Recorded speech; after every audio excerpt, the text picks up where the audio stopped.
नमस्कार, शुभ सकाळ. सुंदरशा दिवसाच्या सुंदरशा शुभेच्छा. सर्वात आधी सगळ्यांना श्री स्वामी समर्थ. आजचा वार आहे गुरुवार आणि आज आपला आहे चौथा गुरुवार. आणि जसं मी तुम्हाला म्हटलेलं की पूजा जेव्हा मी दाखवायला जाते तेव्हा खूप उशीर होतो आणि ऑलरेडी मी 2 व्लॉग मध्ये तुमच्याबरोबर शेअर केलेली आहे.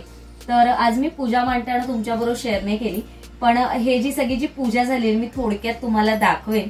आणि आज खूप छान वाटतंय. म्हणजे जेव्हा मी ही फुलं घेतलेली आणि हा जेव्हा ब्लाउज पीसचा कलर घेतलेला ना, तेव्हा मला असं वाटलंच नव्हतं की हे मॅच होईल. पण बघा ना किती सुंदर, म्हणजे त्याचा कलर आणि त्याचा कलर असं मॅच झालाय. आणि आज मी देवीला ना जसं आपण लेहंगा चोली म्हणू शकतो किंवा घागरा आणि वरचं हे तशा पद्धतीने म्हणजे डबल याच्यामध्ये साडी नेसवली. खाली इथून तुम्हाला जवळून दिसणार नाही आणि जो व्हिडिओ मी पोस्ट करेन त्याच्यामध्ये पण कितपत दिसेल माहिती नाही, पण मी तुम्हाला आता जवळून दाखवते की 2 याच्यामध्ये मी कशा पद्धतीने देवीला साडी नेसवली. तुमच्याबरोबर शेअर करायचं होतं मला, पण ना ऍक्च्युली सकाळी काय झालं, आमच्याकडे लाईट पण गेली. तर लाईट गेली, त्याच्यात ही गडबड, देवाची पूजा, बाकीची आवरावरी, म्हणून मग शूट करायचं राहून गेलं. नाही तर नक्की तुमच्याबरोबर शूट केलं असतं. तर थोडक्यात आपण या जवळ या, मी तुम्हाला दाखवते. हे बघा, या ज्या प्लेट्स दिसतात ना त्या मी पूर्ण अशा खाली नेसवल्यात देवीला. म्हणजे चारी साईडने आहेत बघा पूर्णपणे. इथे तुम्हाला मी वरती दाखवते बघा. याच प्रकारे मी पूर्ण प्लेट्स पाडल्या आणि छान नेसवलंय. आणि वरती जो हा दुसरा ब्लाउज पीस होता ना तो मी अशा पद्धतीने देवीला नेसवलाय. आणि यावेळेस पण मी काही कडी वगैरे वापरली नाहीये. अशाच पद्धतीने ज्या फांद्या होत्या ना आपल्या त्याच्यामध्येच मग मी हे केलं. आणि इथे फक्त मी मध्ये एक पिन लावलाय बघा. आणि या पिनाच्या मदतीने हे छान असं हे केलं. हे आमच्या देवीचं मंगळसूत्र आहे बघा. तुम्हाला पण दाखवते. तुम्ही आता कधी जवळून बघितलं असेल माहिती नाही, कारण माझं पण दाखवणं झालं नाही. तर हे सोन्याचंच आहे आणि हे पण देवीचंच आहे. तर देवी पहिली आमच्याकडे बसायची, तर आता ते देवी आणत नाही घरी, तर तेव्हा हे बनवलेलं होतं. आणि छान आहे बघा याचं डिझाईन पण, तर ते पण तुम्हाला दाखवते. तर ते घातलंय आणि बघा ना खूप सुंदर असं झालंय लुक. म्हणजे हे आणि हे लुक लुक हा शब्द चुकीचा होईल.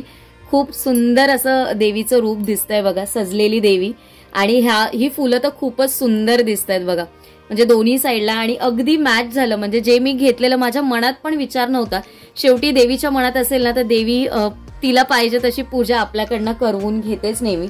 आणि माझं खूप मन प्रसन्न झालं. पण मला तेवढंच असं वाईट पण वाटत होतं की मी तुमच्याबरोबर ही जी साडी आहे ना ती तुमच्याबरोबर शेअर करू शकली नाही. पण मी करेन एकदा तरी तुमच्याबरोबर. आता कधी वेळ मिळेल किंवा कधी काही आला ना योग तर नक्की तुमच्याबरोबर हे शेअर करेन. आणि हे जे सिल्कचा ब्लाउज पीस घेतलेला ना त्याचा लुक खरंच खूप सुंदर दिसतो. म्हणजे हा कपडाच वेगळा दिसतो. आणि हे बघा बिडिंग न केल्यामुळे हे असं दिसतं. म्हणजे हे पण असं डिझाईन सारखंच झालं बघा. छान दिसत होतं सगळं. तर पूजा पण मी तुम्हाला थोडक्यात दाखवणार आहे. तर आजचा ब्लॉग हा जो आहे आता सकाळचा तो मी इथेच एंड करते. आता मी तुम्हाला संध्याकाळच्या ब्लॉग मध्ये भेटेन. संध्याकाळी तुमच्याबरोबर रसमलाईची रेसिपी शेअर करायची, कारण गेल्या वेळेस मी केलेली जेव्हा रक्षाबंधनचा व्हिडिओ, थाळीचा व्हिडिओ मी शेअर केलेला तेव्हा केलेले, तर ती पण करायची. आज परत नैवेद्याचं पण वेगळं असं काहीतरी करायचंय मला. तर बघू जसं जमेल तसं. आता मला ऑलरेडी अजून किचनमध्ये जायचंय, साबुदाणे वडे तळायचंय, टिफिनची तयारी करायची, अशी बरीच सगळी कामं आहेत. तर चला थोडक्यात तुम्ही देवीचं परत एकदा रूप मन भरून बघून घ्या, कारण माझं तर मन भरतच नाहीये. तर तुमच्याबरोबर पण असं होतंय की नाही मला नक्की कमेंट करून सांगा. आणि आज ही साडी नेसवलेली आणि ही जी आयडिया माझ्या डोक्यात आली, म्हणजे हे सगळं मनात असतं पण ते शेवटी देवीच आपल्याकडनं करवून घेते. तिला जसं पाहिजे तसं ते रूप अगदी सजलंय, खूप खुलून आलंय रूप. म्हणजे माझ्या मनात देखील नव्हतं की ही फुलं अशी बसतील किंवा हे सगळं असं होईल. खरंच खूप आनंद पण झालाय मला. चला तर तुम्हाला मी आता दाखवून घेते ते बघा आणि आपण आता संध्याकाळी भेटू.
संध्याकाळच्या कामांमध्ये एक काम जे कालचं होतं आपलं, म्हणजे मी कालच्या ब्लॉगमध्ये पण तुमच्याबरोबर शेअर केलेलं की मला रसमलाई बनवायची आहे, तर त्याच्यासाठी बघा मी इथे दूध गरम करायला ठेवते आणि फुल क्रीम जे मिल्क असतं तेच मी इथे घेतलेलं आहे. याच्यावर लिहिलेलं आहे फुल क्रीम मिल्क.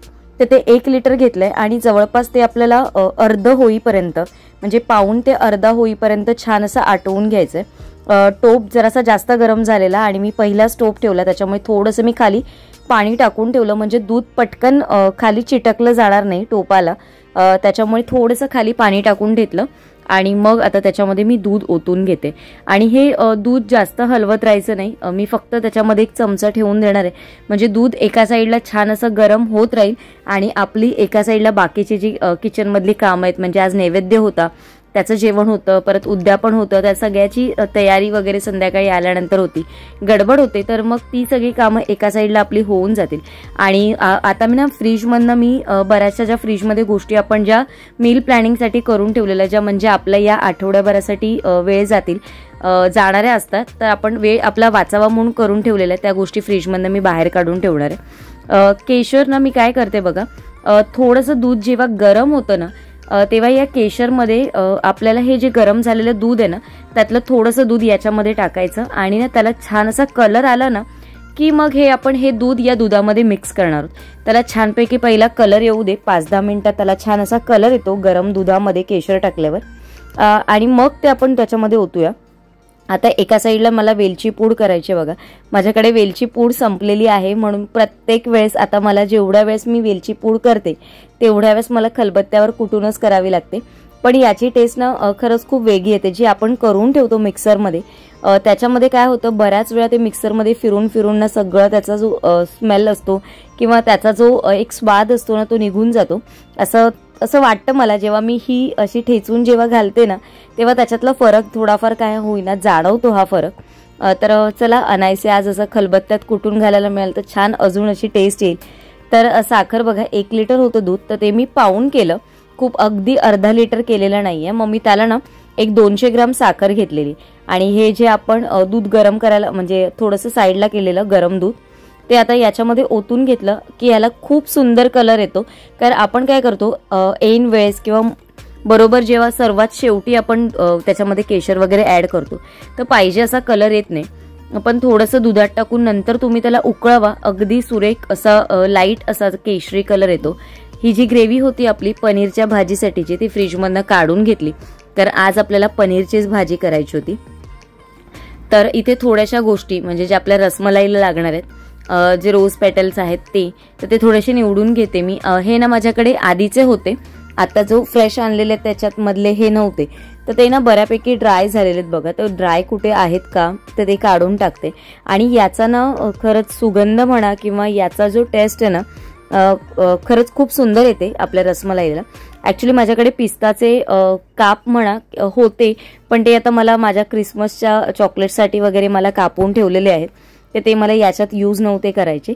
आणि जे माझ्याकडे घरी जे आहेत ना त्याच्यामध्ये काय झालेलं की त्याचे ना सॉल्टेड होतं, तर मला थोडीशी भीती वाटली की सॉल्टेड आपण जर रसमलाईमध्ये टाकले तर दूध कुठे फुटलं वगैरे. तर तसं आपण थंड करूनच घालणार आहोत, पण तरी पण मी म्हटलं नको, खारट असेल तर अजिबात नको, म्हणून मग मी पिस्ता वापरणार नाहीये, फक्त बदाम आणि रोज पेटल आणि वरती थोडंसं डेकोरेशनसाठी केशर, एवढ्याच गोष्टी वापरून आपण रसमलाई करणार आहोत. तर आता दूध एका साईडला होतंय, भाजीची तयारी करून घेतोय, ते एका साईडला मी आता कुकर लावते, फक्त डाळीसाठी लावते, म्हणजे वरणासाठी लावते. भातासाठीचं जे कुकर आहे ते मी नंतर सर्वात शेवटी लावणार आहे, कारण मग तेवढ्या वेळातनं भात थंड होऊन जातो. तर त्याच्यासाठी म्हणून इथे बघा मी कुकर लावून घेते. याच्यामध्ये मी थोडंसं हळद टाकलंय, थोडंसं हिंग टाकलेलं आणि मिरची टाकलेली, आणि आता ते बंद करून एक 2 ते 3 शिट्या करून घेईन, म्हणजे छान डाळ आपली तयार होईल. आणि एका साईडला बघा हे पण थोड्या वेळाने ढवळायला लागतं, पण चमचा ठेवल्यामुळे ना खूप अगदी असं एकाच वेळेस सारखं कंटिन्यू हलवावं लागत नाही. थोडीशी मी आता वेलची पावडर टाकून घेतली याच्यामध्ये, छान असा उकळ यायला द्यायचा आहे. आणि इथे आपण आता पनीर घेतलेलं, तर पनीर आपण कापून घेणार आहोत बघा. आणि मी आज पनीर आहे ना खूप अगदी त्याचे छोटे छोटे पीसेस करणार नाहीयेत, मी थोडेसे मोठे ठेवणार, जसे हॉटेलमध्ये असतात ना पनीर टिक्काला वगैरे ठेवतात, अगदी मोठे मोठे पीसेस असतात. त्याच पद्धतीने मी मोठे मोठे पीसेस कापून घेतलेत आणि हे फ्राय करण्याची पण एक पद्धत आहे. आपल्याला जर असेच खावेसे वाटत असेल, म्हणजे मऊ, काही जणांना मऊ आवडतात, तर त्यांनी असेच ग्रेव्हीमध्ये ॲड करा. ज्यांना थोडेसे असे पाहिजे असेल, थोडेसे वरतून कडक आणि आतमध्ये थोडेसे सॉफ्ट, तर अशा वेळेस काय करायचं, बऱ्याच वेळा आपण काय करतो, पॅनमध्ये तेल ओततो आणि मग त्याच्यामध्ये पनीर सोडतो आणि मग ते फटफट फटफट सगळीकडे खूप पूर्ण किचनमध्ये तेल होऊन जातं. तर पहिलं तुम्ही काय करायचं, डायरेक्ट हे ठेवायचं, म्हणजे पनीर पॅनमध्ये ठेवायचं, तर त्याला ना पाणी सुटतं बघा, म्हणजे पाणी सगळं त्याचं निघून जातं आणि पाणी सगळं निघून गेल्यानंतर मग आपण तेल टाकायचं आणि मग तुम्ही अलटून पलटून, म्हणजे दोन्ही साईडने छान असं पनीर तुम्हाला जेवढं पाहिजे असेल तेवढं कुरकुरीत करून घेऊ शकता. तुम्हाला जर असं वाटत असेल की हे पाणी नको, तर मग तुम्ही कॉर्नफ्लॉवर थोडंसं मिक्स केलं, म्हणजे वरून कोट केलं तरी चालेल. आता ही जी ग्रेव्ही होती मी थोड्याशा तेलामध्ये परतून घेणार आहे, म्हणजे मी फक्त ओतणार आहे. याच्यामध्ये थोडंसं किंचितसं पाणी टाकणार आहे आणि गॅस थोडंसं बारीक करून त्याच्यावरती झाकण ठेवून एक ना 7 ते 8 मिनिटासाठी छान असं हे मुरून द्यायचं. आणि इथे बघा आपलं हे जे रसमलाईचं दूध होतं ते कितपत म्हणजे आटवलंय बघा, मी ते तुम्हाला इथे अंदाजाने दाखवते. आणि आता ना माझ्याकडे काय जो लांबवाला जो डब्बा होता ना, त्याच्यात आपण फ्लॉवर भरून ठेवलेलं, त्याच्यामुळे आता ह्याच मोठ्या डब्यातच मला रसमलाई सगळी ठेवायला लागणार आहे.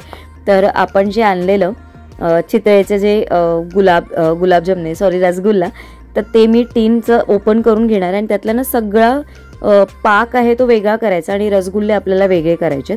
तर इथे मी वरती मीठ टाकते बघा भाजीत. आणि ना ही जी टेस्ट आहे ना भाजीची, ती बॅलन्स करण्यासाठी ना याच्यामध्ये साखर टाकणं खूप गरजेचं आहे. जसं मी पालक पनीर केलेलं, त्याच्यामध्ये पण मी पनीर टाकलेलं, त्याचबरोबर साखर पण टाकलेली बघा त्या भाजीमध्ये, तेव्हा त्याची ना टेस्ट अगदी बॅलन्स झालेली. आणि जसं बाहेर होतो ना भाजी पालक पनीरची, तशीच ती भाजी आपण घरच्या घरी देखील त्याची टेस्ट घेऊ शकतो. तर हे बघा, ह्याच्यातला मी सगळा जो रस होता, म्हणजे जो पाक होता, तो सगळा काढून घेतला आणि मग आता जे रसगुल्ला आहे ते नुसतेच असे याच्यामध्ये टाकून घेते मी. आणि याच्यामध्ये ना ते जेवढे वेळ जास्त मुरतील तेवढे ते छान असे फुलून पण येतात आणि खायला देखील चांगले लागतात. तर हे रेडीमेड आहे म्हणून थोडेसे कडक असतात हा, पण जर तुम्ही घरच्या माव्याचे केलात ना तर ते अगदी अजून सॉफ्ट असे होतात.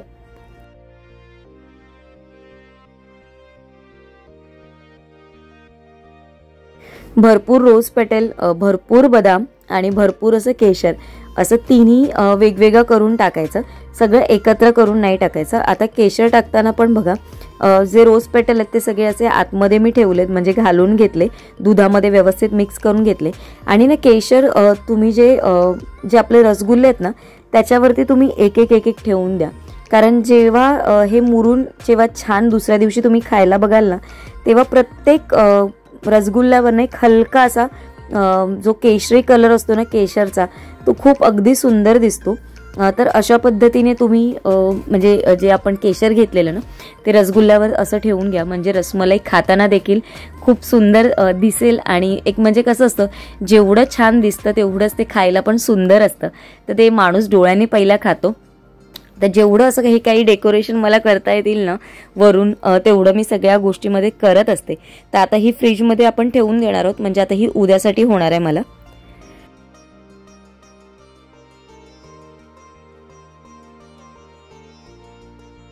वरणाचं तो कुकर आपण मगाशी लावलेलं, आता आपण करणार आहोत राईसचं कुकर लावणार आहोत, म्हणजे भातासाठी कुकर लावून घेणार आहोत. तर 2 छोटे छोटे माझ्याकडे कुकरचे डबे आहेत, त्याच्यामध्येच मी भात लावते.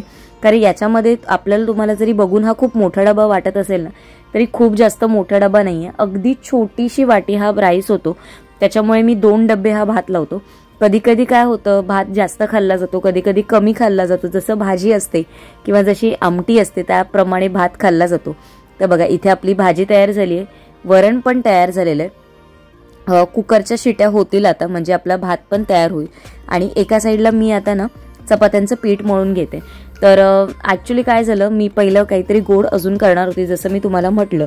तर मग सचिन असं म्हणाला की अरे रसमलाई करणार आहे तर तेच नैवेद्याला दाखव, आणि ते पण तेच उद्या सकाळला पण होईल, म्हणजे दोन्ही याच्यात होईल. तू आत्ता परत गोड करणार, परत उद्या गोड होणार, डबल गोड होईल.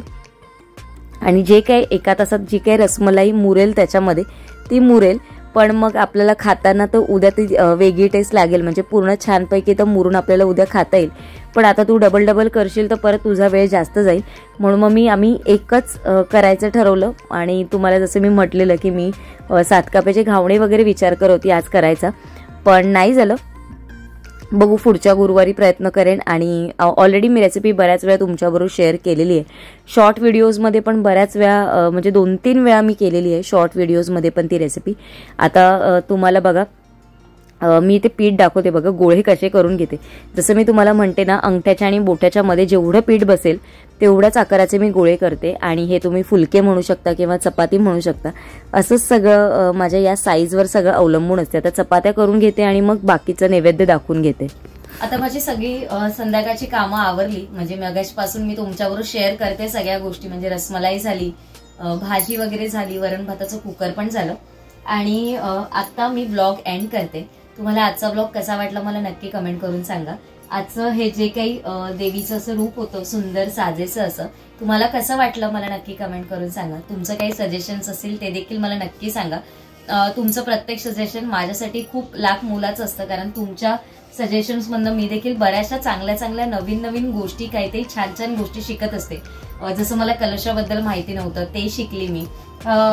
अशा छोट्या गोष्टी ज्या माझ्या लक्षात येत नाहीत आणि तुमच्या लक्षात जर आल्या माझ्यासाठी तर मला नक्की कमेंट करून सांगा, मला नक्की आवडते. आजचा ब्लॉग इथेच एंड करते. आशा करते तुम्हाला आवडला असेल. सर्वांना Shri Swami Samarth. Bye bye and take care.